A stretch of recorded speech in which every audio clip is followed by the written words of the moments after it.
So let's start. Good afternoon, everyone. It's really nice that you are here. I'm Mette Lauws, head of program of Conservatorium Maastricht, one of the partners of MCICM. And I was also involved in the organization of this wonderful symposium. Today I will be the moderator, and I want to give a warm welcome to Christa de Wit and Julia Haverkorn. It's really nice that you are here. So Christa, the floor is yours. Maybe you can tell us what you want to tell us. Yes, happily. My name is Christa de Wit. I'm a senior researcher at the research group Music in Context in the Hanze University of Applied Sciences Groningen, so in the north of the Netherlands. And today I'm going to share with you the outcomes of a research project which took place right when the first lockdowns happened in the Netherlands, so exactly 2 years ago, which we have since published. It's called a music project called Music Near You, Dichtbij met muziek in Dutch. So basically what happened, to give you a little bit of background, we're working with a foundation of professional musicians who are specialized in working in different kind of Dutch healthcare contexts. It's called Foundation Mimic Music. And right when those musicians, professional musicians, were preparing to work with vulnerable older people who were still living in their homes, but taking part in social activities in a community center, the lockdown happened and those people were no longer able to take part in their activities. And those activity leaders then noticed quickly that this had a very devastating impact on their mental and cognitive well-being. And thus there was an urgent need to reach participants who were at home with very limited social contacts virtually through music making. In the Netherlands, about 85% of people diagnosed with dementia still live independently, not in the care facilities, and often with little help from others. And a study in 2016 has already shown that almost 2/3 of those people aged older than 85 experience chronic loneliness. It has already been known that there is no one-size-fits-all approach to addressing loneliness or social isolation, but there's a need to have tailored interventions to suit the needs of individuals, specific groups, or the degree of loneliness experienced. And the musical approach that the musicians of the Foundation Meaningful Music in Healthcare, MIMIC, are using is called person-centered music making. This is very fitting to what was known from the research about how to try to tailor make kind of approaches to reach isolated older adults with dementia. So we're using a tailor-made approach to communicate musically with a person or groups of people, and that communication happens in the moment. This means trying to tune in with the participants by reading and responding to their verbal and non-verbal cues during the music making, and aiming to meet their musical needs in a meaningful way that has personal meaning. So you can call this person-centered music making approach a very dialogical and co-creative approach. And it usually consists of person-centered improvisations as its core approach, but also can have a broad selection of repertoire that is tailored for the person's needs. Now, in our research to this quickly emerging and happening practice was actually, how can the MIMIC musicians safeguard person-centeredness in virtual musical interactions with vulnerable elderly people and their carers under the COVID-19 isolation? The research period took place exactly 2 years ago, April to July 2020. Since then, we have run a lot of other projects, so this practice has been ongoing. But during the research, we had 2 teams of MIMIC musicians, one working with an older woman who was living at home and her adult daughter who was a family caregiver. And another team was working with a woman who was living in a psychiatric residential home and also playing for her caregivers. We collected data through joint reflective documents after each session, but also each musician kept a personal reflective journal where they were looking into what was being learned and experienced in the sessions. We were helped by Sandon's kind of a theory of liveness. This is a conceptual theory about the feeling of liveness or being there in virtually mediated music practices. And Sandon is proposing that there's 6 different kinds of categories of liveness. Spatio-temporal liveness, which means the happening in the present time and place. Liveness of fidelity, how faithful the music performance virtually is to its original version. Liveness of spontaneity, the degree to which the performance is fixed or flexible. Corporeal liveness, the strength of linking the sound and its cause. Interactive liveness is the extent to which the interaction happens between the agents, the receiver and the performer. And then also virtual liveness, how liveness is experienced in its mediated platform itself.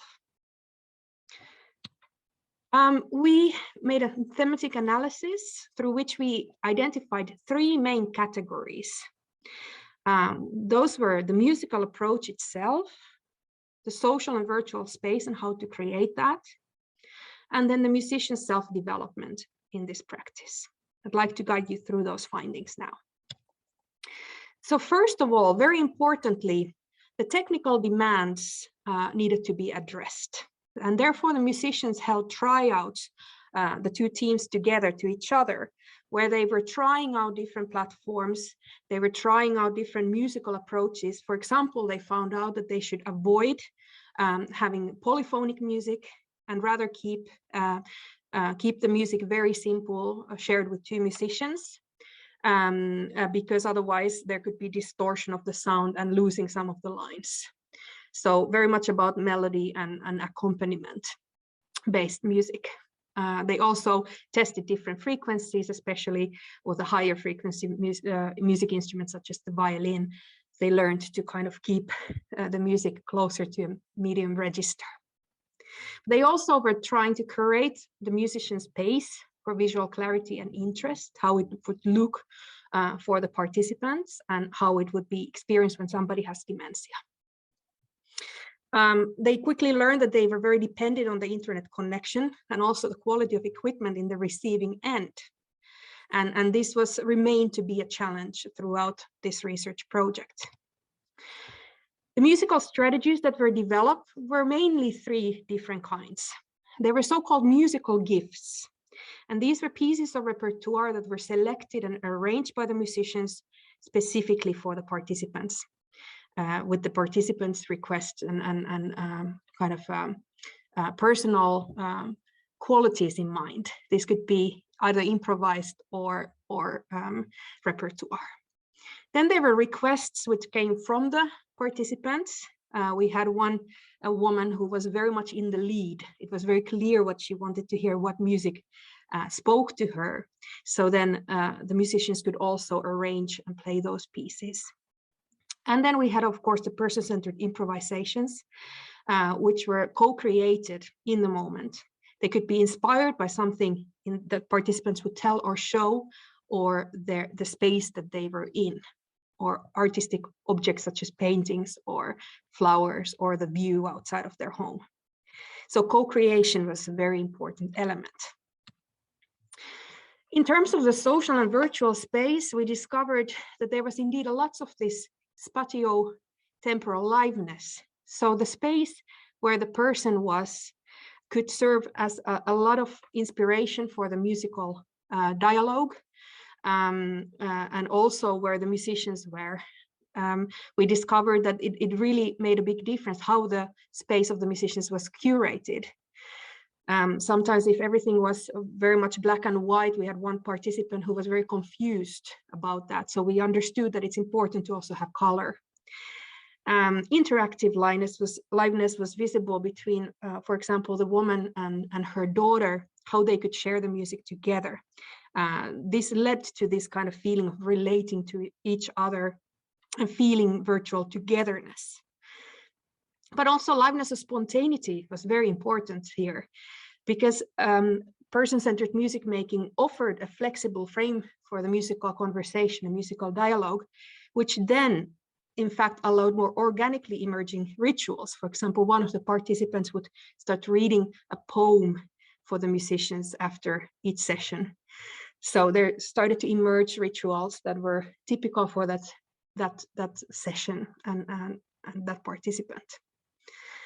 In terms of relating to each other, like I said, there started to be this kind of sense of virtual togetherness, not only shared by the participants, but also the musicians and the participants. But at the same time, the musicians felt like their private and performative space was blurring. They were used to playing on podium and used to playing in public health settings and not from their own homes. And they noticed that they were sharing a lot more than they initially had been prepared to. So this kind of relating to each other went both ways, but also asked for the musicians to be very flexible. And what was very important was the quality of backstage contact, the quality of technical preparation on both sides, but also contact between sessions, how those meetings and sessions had been experienced by the participants. And also there was a great need of facilitation for the sessions on the receiving end. And sometimes this was not successful, especially in the formal care in the psychiatric unit, where there was such shortage of nurses during the pandemic that often the facilitation was not satisfactory, unfortunately. Finally, the musician self-development was a very important theme. First of all, the practice helped the musicians to manage their own sense of purpose. They had just lost all of their work. There was no podium to perform on. Many of the musicians said that they felt that they had a purpose as a musician again, that they could do this kind of a very intimate work. A cellist said, quote, it is a mix of financial insecurity and more philosophical questions about the power and urgency of music in the ways that I perform it.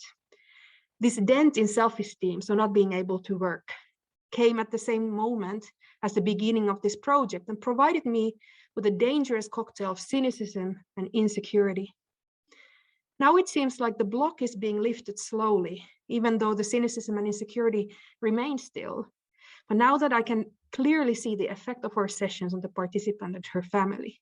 So it really helped to restore kind of a sense of having a place in society, having a place for one's music and professionalism, which was lost in such a great magnitude during the pandemic.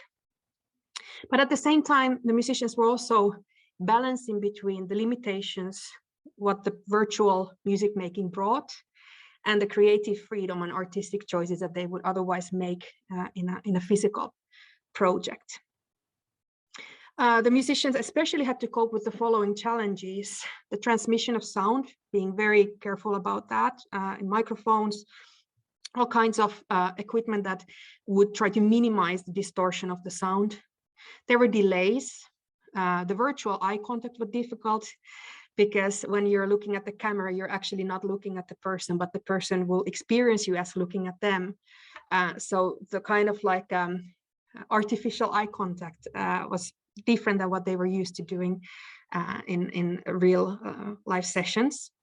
There were also some unwanted noises that came to headphone and other kinds of input that they had to kind of ignore during the music making, such as if the person would sing along, which is of course what they wanted to, they would come back in delay and you would have to ignore that and try to play in time.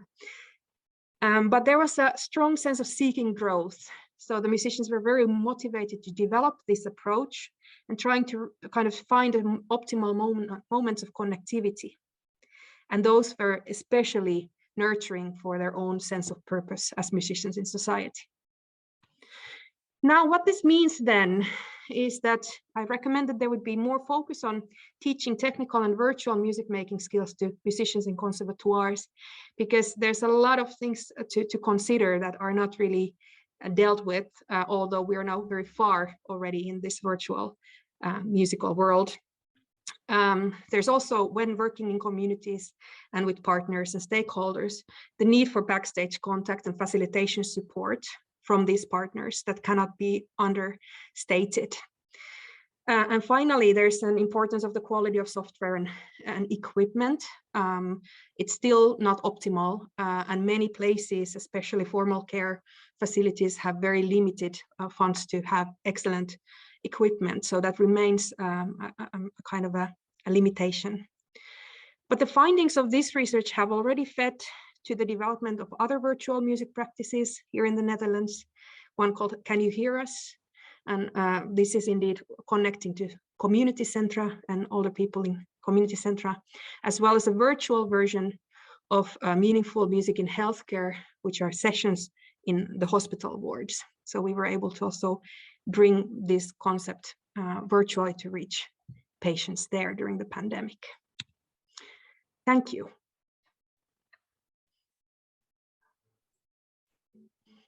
Thank you, Krista. Now I'm happy to answer if there's any questions or comments, reflections.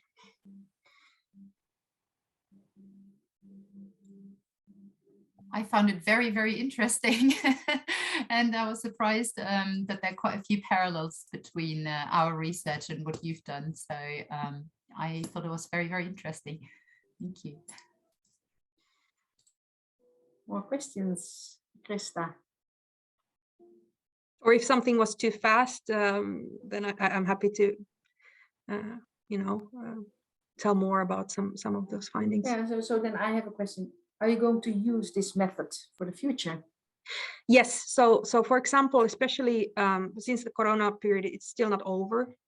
So any project that we do, one of the kind of directions that we're going now is to actually play music at people's homes physically. But of course, there's always a chance that a participant gets sick or a musician gets sick. So where we have to go back to the virtual version. So what has been learned here is very important. Also, indeed, what I talked about in the hospital or meaningful music in healthcare, we're working towards a hybrid version because there's also lots of patients who are in isolation for bacterial infection or any other kind of a situation where you're not allowed to go into the room, even if you could physically. And therefore, we can then offer also the virtual version to reach those patients. I think there was in a chat, is there a publication? There's a question. Yes, there is a publication. It has been published last year in 2021 on the Journal of Music, Health and Wellbeing. It is called Can You Hear Us? And then person-centered music making. Perhaps I can put it through Mette or in the chat now. Oh yes. When Julia is doing her presentation, you have that's a good idea. Yes. Was Neil? So Neil, yes, Neil. Yeah, hi Krista. Nice to put a face to a name. We've emailed quite a few times. I'm just wondering, these kinds of projects, I did one dementia project one time, and kind of the effects on the participants are sort of, you can't argue with them if you're there or if you see it, and we kind of, I just feel like we've known about the benefits of this kind of work for a long time. What are the main barriers to this kind of project becoming more embedded in care practices, and maybe this maybe with the mimic stuff as well? Why is it still this kind of project after project thing, that we can't sort of get a foothold somehow? Yeah, it's a multifaceted question, of course. First is that there's this great perception difference still about what is music and what is music therapy, for example. So music therapists are formally funded and for good reason, of course. But the work that community musicians and music therapists sometimes comes very close. And also there's not enough music therapists to work in all the contexts where also very well educated and trained musicians can. But their work, musicians' work, is not yet recognized as helpful or supportive of well-being on that kind of financial funding level. So currently there is a medical guideline that the universities of university medical centers in the Netherlands are together writing, because there's no enough evidence to try to have a national guideline to also have musicians in residency and having them backed up by, for example, health insurance companies for funding. So that's one thing. There's great motivation for it, but it's just not recognized yet. And the second thing is education. So we still have very modest numbers of musicians who are trained, and they need to be trained to ethically do this kind of work. So we still have quite small numbers of musicians to send to the field. So that's also something that we kind of have to promote it, I think, still in conservatoires and offer these opportunities for training. And the third one is that this asks a lot of collaboration with healthcare partners and social care partners in the community contexts, which don't yet exist. But there's also, I see, a great kind of a trend now for more multidisciplinary, interdisciplinary partnerships between health and art. So I expect that in the coming years there should be quite significant movement. That's really good news. Yeah. Oh, how do you educate new musicians for the projects? Yes, so there's a lot of different local training programs also in other countries. A lot has been done in the UK, in the Nordic countries, in the States, in Australia. What we do locally here, we don't have kind of like a international or even national profile for training, but what we are doing is the training consists of the contextual skills, which goes into how to safely work, for example, in a hospital. So what that asks in terms of respecting patient privacy and also understanding all the needs for physical safety. And how to not be on the way of the doctors and nurses. So how do you have to blend into this environment in a very optimal way? That's what we teach. We have lectures also music therapy, so that our musicians can see the difference between what music therapists do clinically and how they're partnering with the clinical care, and how we're complementing the kind of person-centered care. So those person-centered skills we're teaching students to indeed be able to interpret people's verbal and non-verbal cues, how to facilitate.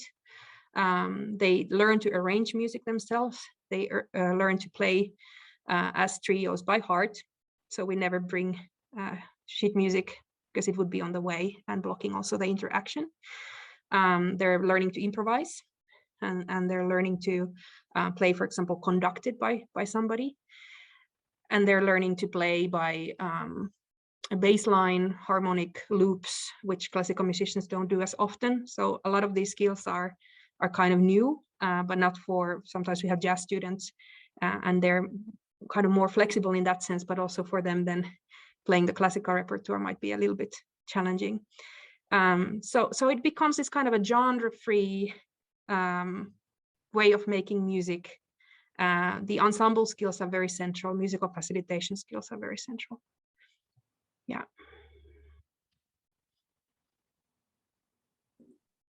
Are there more questions for Krista? No, I don't think so. Well, thank you very much, Krista. It was really interesting. Thank you. Julia, can you take it over? Yes. Yeah, let me just get my... There you go. Can you see that okay? Yeah. Yes, we can see it. Okay, great. That's wonderful. Okay, so yes, my name is Julia Haferkorn, and I'm the program leader of the MA Classical Music Business at Middlesex University in London.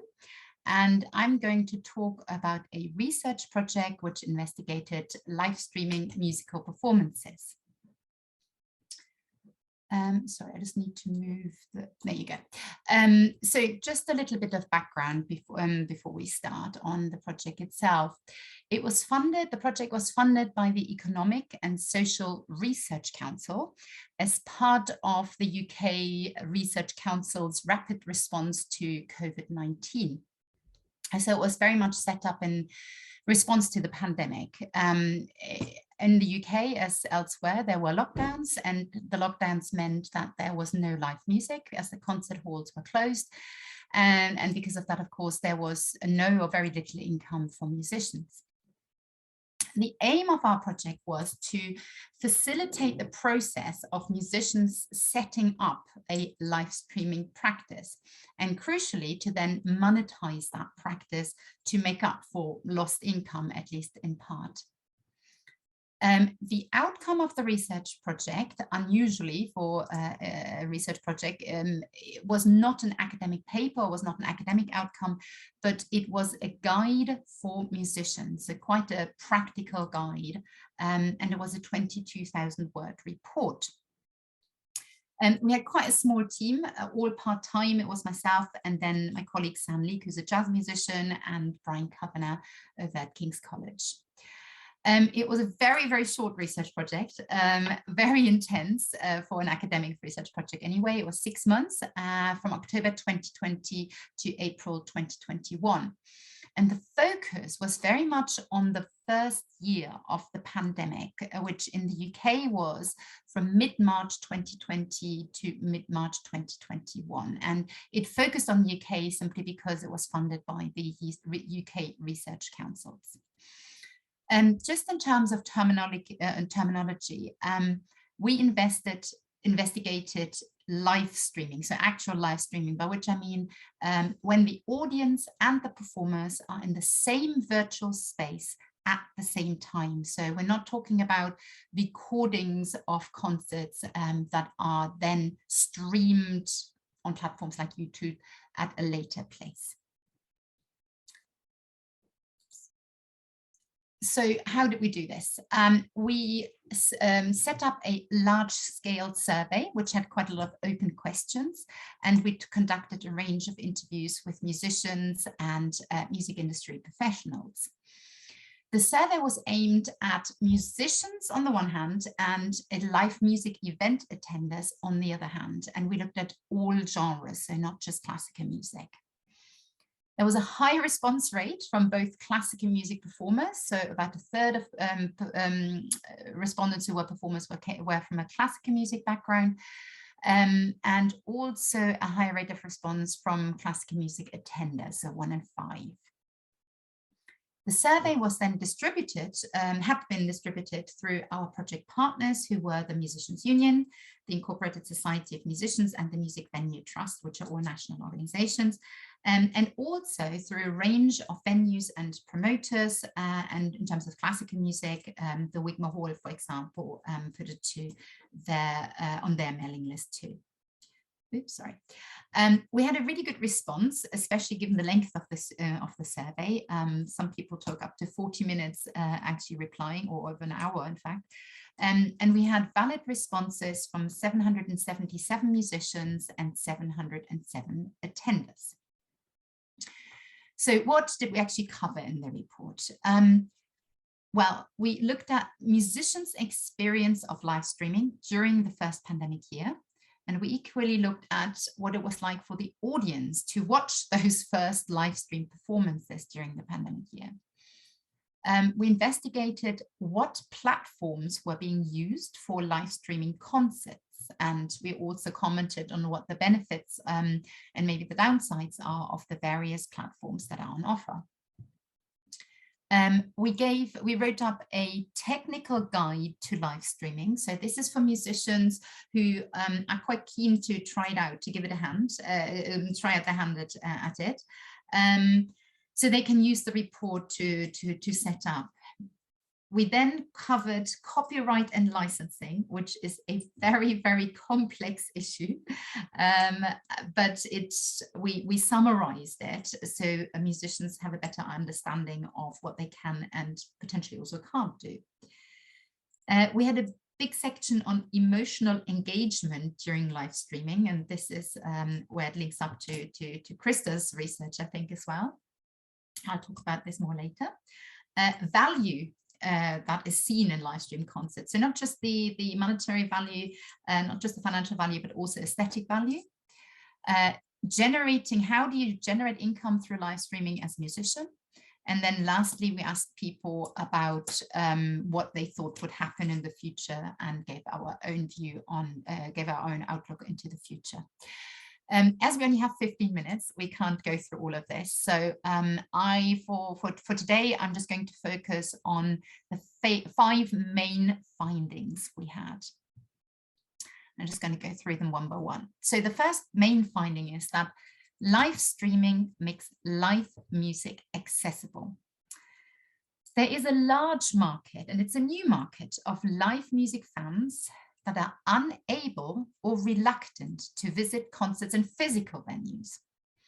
There's an advantage to live stream concerts because attending a live stream concert doesn't cost as much. So, for example, the ticket price is normally lower, and one ticket gives the whole household access to the performance.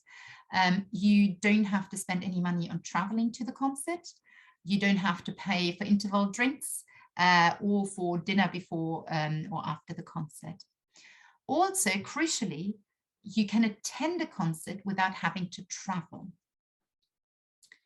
So who does this benefit? Well, we found that it was young families and single parents, because they don't have to pay for babysitting, for example, to go out. Disabled people or people with mobility issues and elderly people. People with little disposable income. People living far from a music venue. And I live in London, so you know, it's sometimes easy to forget just how many people don't actually live close to a music venue, or who have to travel a considerable amount of time to get to a music venue. And people suffering from conditions such as social anxiety, claustrophobia, or sensory overload, who just feel uncomfortable or unable to be in a concert space. So we had 90% of musicians and 92% of attenders agreeing that live streaming was a successful tool to reach audiences unable or unwilling to go to physical venues. The second finding was that emotional engagement during live stream performances really matters. So both audiences and musicians as well highly value that emotional engagement occurring during live performance. So the attenders' response was that 95% agreed that a sense of connection with the performer during live stream concerts is important to me.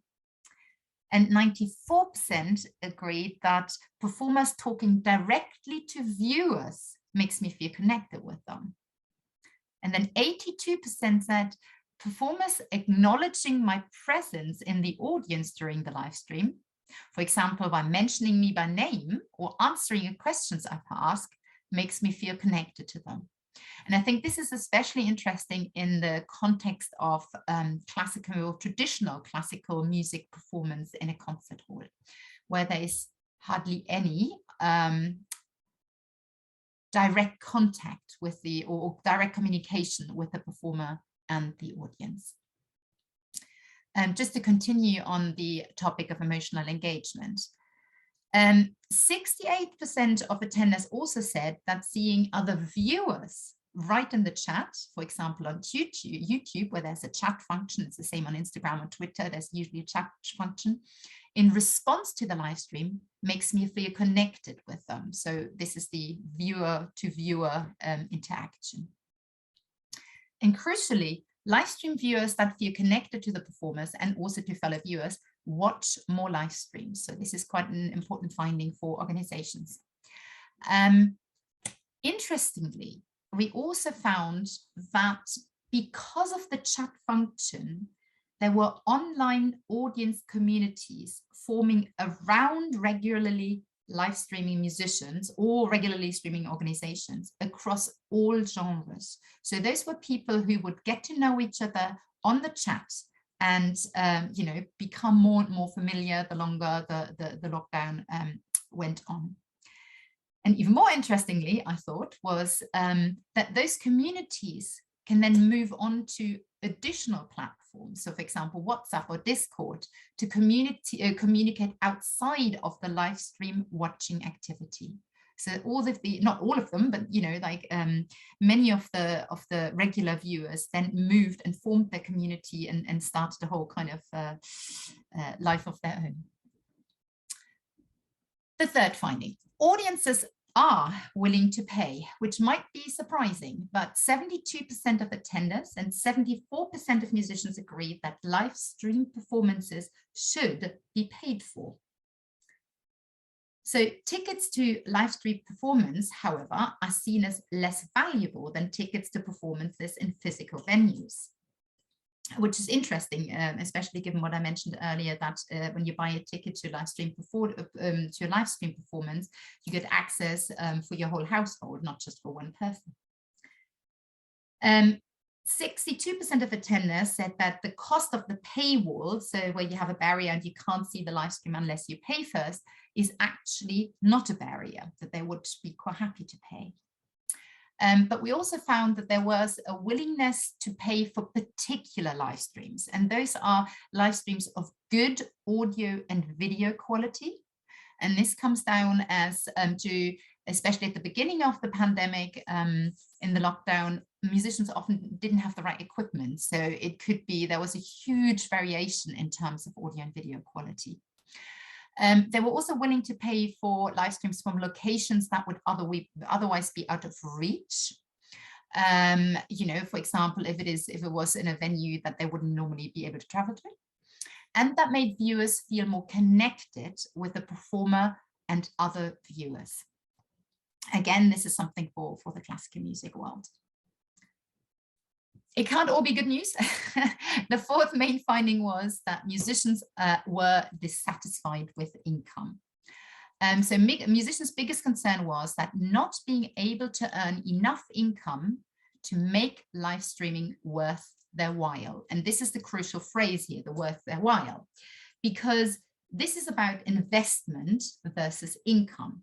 So the investment you have to make when you are a musician is you not only need to buy equipment in all likelihood, maybe a second camera, for example, or a better microphone or whatever it is, but you also need to invest in the technical know-how.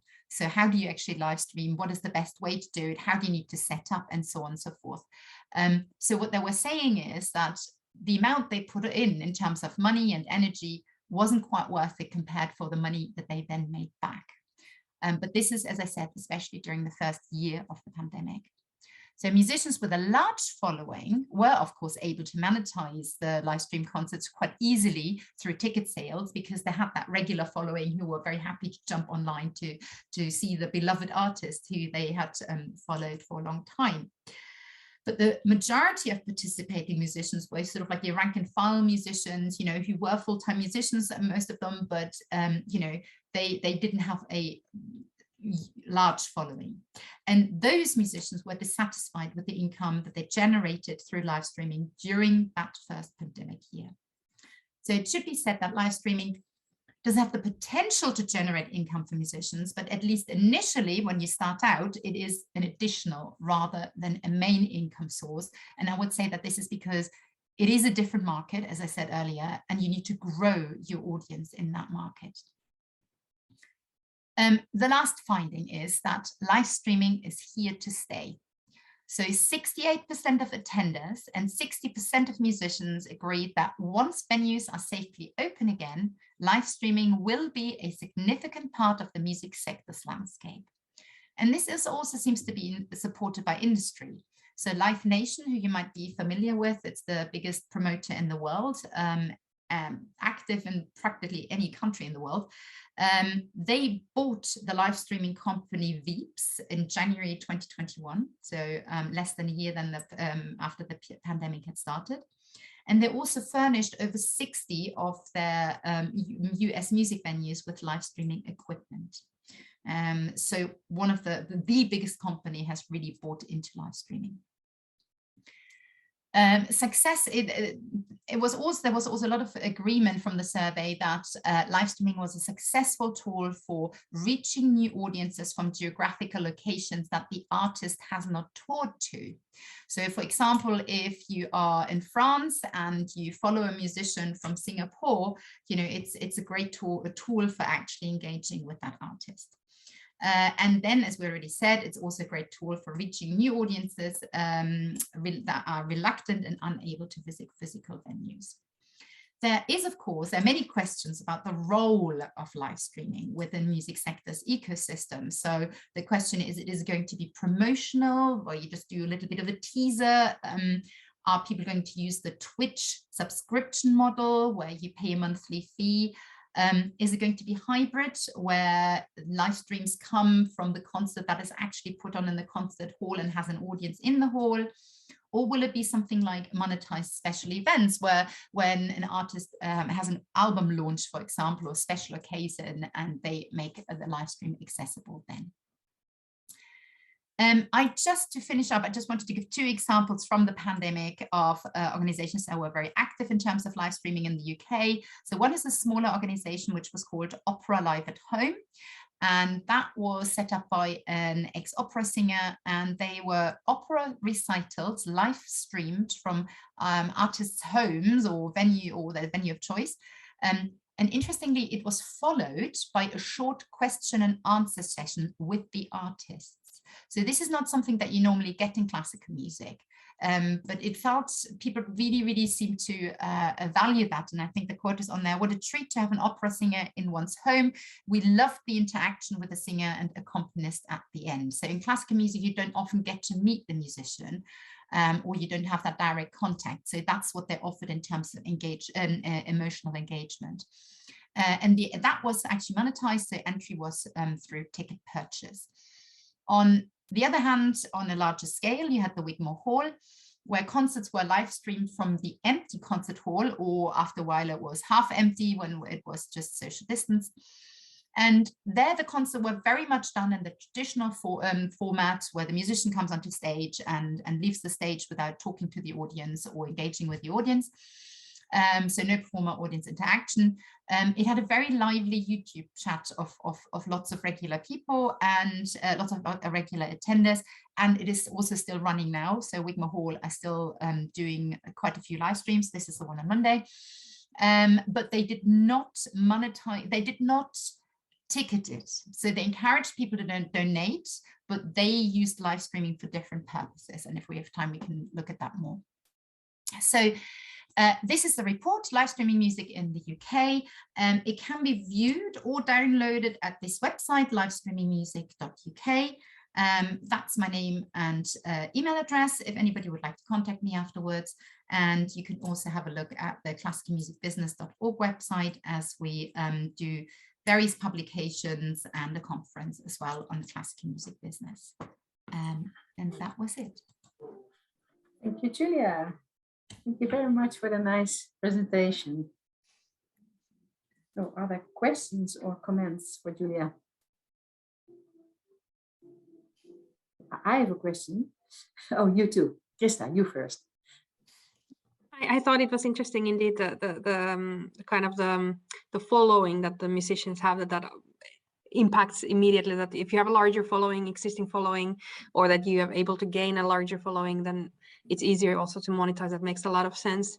But how did your research cover, or do you have any ideas of how kind of musicians with smaller following could increase their visibility or to make more profit of their live streaming?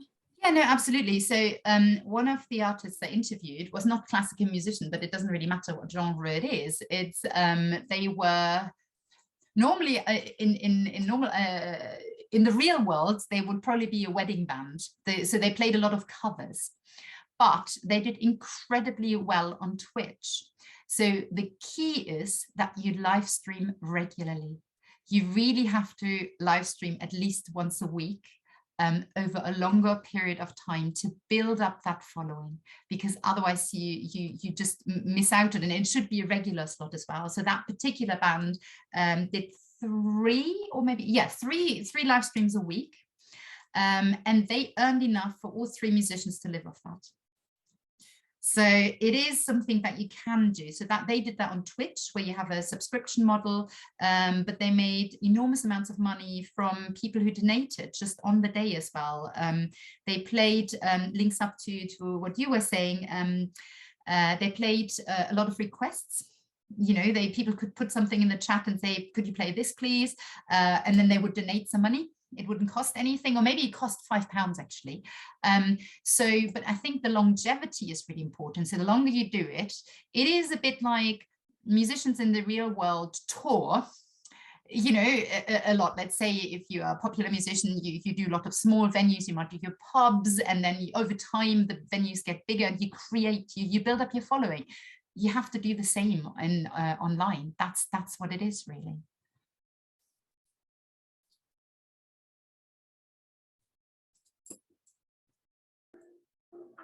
Thank you, Julia. Yes, I have someone here in my room who wants to ask something. Okay. Sorry. Okay, so 1 minute. So please ask a question. I have a question. Thanks very much for the presentation, Julia. Did you get, was there any data on kind of performer experience of these live or hybrid events? So just the performers that I've spoken to have sometimes been a little bit negative about what it feels like to be in front of the camera. And oh, absolutely. Many people hated live streaming with a passion, you know, visceral hatred, you know, and said, oh, I mean, one of the most common comments we had was, oh, it's just not the same. You know, and of course it's not the same. It is not the same. It is a different type of interaction, and that's what makes it interesting in a way. You know, one of the performers I interviewed, who's quite well known in the UK, she said it's when you perform when you do live stream, when you perform on live stream, and as a musician, you stop performing and you wait for the kind of wave of applause, and it doesn't come. But what does come is suddenly you get loads of comments in the chat. So she compared it to lots of people applauding with gloves on. You know, it's just muffled. It's just a bit different, and you just have to look for it more. So of course you don't get the immediate response unless, of course, you do it on Zoom. So one of the performances I attended, it's a regularly, and they're still going and they're still doing incredibly well. It's a folk music festival, folk music concert series, an online concert series, and I was in the Zoom room with 1,000 people. And so what they have digital ushers, where as soon as the musical performance has finished, everybody can switch on their microphone again. So you hear all the applause and the cheering and all the rest of it, the things that many musicians live for, you know, understandably, you know, you get that response again. But you need digital ushers for that, because after a while, obviously, you need somebody to mute everybody again, you know, so, or people accidentally leaving their mic on, like as we all do, or, you know, it's that kind of thing. Musicians, obviously, I don't have the figures now to hand, but musicians did find it difficult, obviously, especially at the beginning, but they also, many musicians also valued the different type of engagement and the different possibility it brought, I guess. But I mean, as I said, we definitely need to do follow-up research on this, you know, because it's been a year, and to see what has survived and what hasn't survived, and how musicians feel about it now. So my feeling is that those people who stuck with it are actually probably doing quite well, because they have that longevity and they have built up their audience. But the people who kind of gave it a hand, you know, gave it a try, sort of like once or twice maybe, or even 3 or 4 times, have probably given up by now, because I think it's something you need to invest in emotionally, as well as the energy and the money and the knowledge. Yeah, I have also a question for you, Julia, because live stream performances are really stressful. It's more stressful than playing in a concert hall, because then you have another energy. So did you also ask the artists how they felt? Absolutely. So there's a whole section on there on the musicians. It's the very first session of the report. It's called Musicians' Experience of Live Streaming. So the reason why most musicians find it incredibly stressful to live stream is it's different for people who, it's slightly different for people who have a whole technical team around them. But especially during lockdown, it was very, very hard for musicians to be to inhabit three roles at once, which is especially for classical musicians, because they had to be their own technician, they had to be their own MC or presenter, because you can't just come on and play something, you come off again, and you had to be the musician. So those three things, for popular musicians, slightly different, because they kind of talk to their performance, to their audience all the time anyway. But for classical musicians, that was especially hard, I would say, to inhabit all three roles. So it is, as you say, we also looked at it during lockdown. So it was normally a situation where you had soloists performing, or if they were married to musicians, you had duos. We didn't have, there weren't, and that's something that popular musicians obviously found very hard, because as bands, they said, well, look, for us, it's really a nightmare because we can't get together, we can't perform socially distanced. How would we do that, But I know what you're getting at in terms of the lack of atmosphere. Absolutely, people did comment on that as well. You don't get the national, you can't feed off the audience as you would do in a concert hall, not in the same way, definitely. Thanks, Julia. More questions for Julia or comments? Yes.